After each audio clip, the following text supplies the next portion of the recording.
మంచివాళ్ళు ప్రయత్నం చేస్తే ప్రతి అన్నమైన ఉడికేది.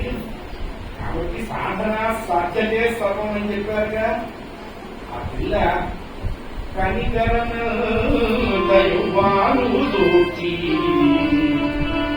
చాలా మంచి పెద్ద కళ్ళుట. ఆ కళ్ళ లక్షణం ఏమిటి అన్నారు? ఆ విశాలమైనటువంటి నేత్రములలో దయ అనేటువంటి రసాన్ని నింపుకొని అందరినీ ప్రేమగా చూసేది. అంతేనా అన్నారు.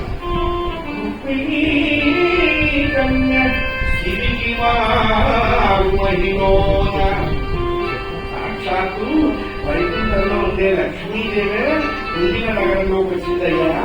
అంతే కదా, లక్ష్మీదేవి ఎక్కడ ఉంటే అదే వైకుంఠం. సాక్షాత్తు మహాలక్ష్మి ప్రతినిధిగా ప్రకాశిస్తున్నది. అంతేనా అన్నాడు. కాదు కాదయ్యా, మాన్య సహజ హరిధ్యాన సహజ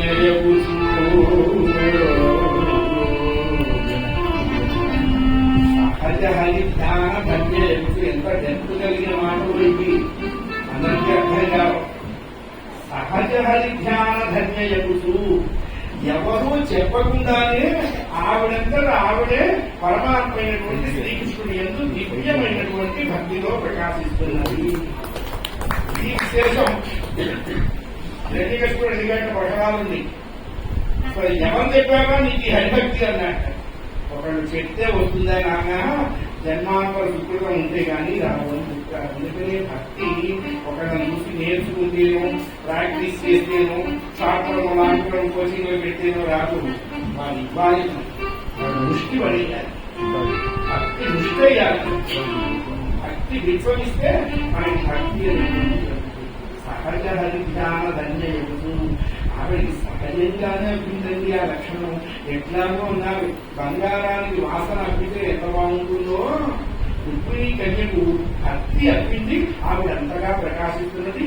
ఆవిడ ఎక్కడ ఉంటే అక్కడంతా కూడా ఆనందం, సంతోషం, ఆధ్యాత్మిక వాతావరణం వెళ్లి విలుస్తున్నది. కేవలం మహాలక్ష్మి కాబట్టి అన్నారు. ఇక్కడ విశేషం చెప్పారు శాస్త్రంలో. మహాలక్ష్మి ప్రయాణిస్తుంది. నువ్వు అనుకున్న కరెన్సీ ఇవ్వదు. నువ్వు 40 సార్లు కనకదాన స్తోత్రం చదివినా ఆన్లైన్ లో ఏం అకౌంట్ ట్రాన్స్ఫర్ అవ్వదు. ఏమిస్తుంది అన్నారు.